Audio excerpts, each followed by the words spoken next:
জীবনে অনেক কিছু হয়ে যেতে পারে, কিন্তু কখন কে মরবে কখন কে বাঁচবে সেটা কেন নির্দিষ্ট নেই।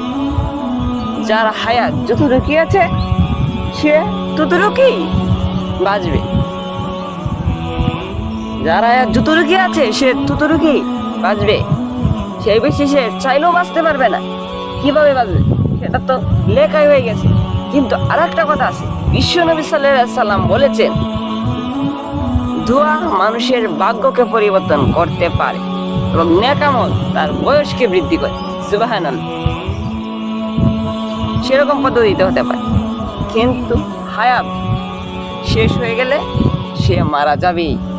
সেই জন্য আমরা সকলে চেষ্টা করিব তো আল্লাহর প্রতি সময় ব্যয় করার জন্য, কারণ কখন কে যে মারা যায় সেটা ভাই ঠিক নাই। সেজন্য সকলে একটু চেষ্টা করিব আল্লাহর প্রতি সময় দেওয়ার জন্য। ইনশাল্লাহ সকলে পারবো তো।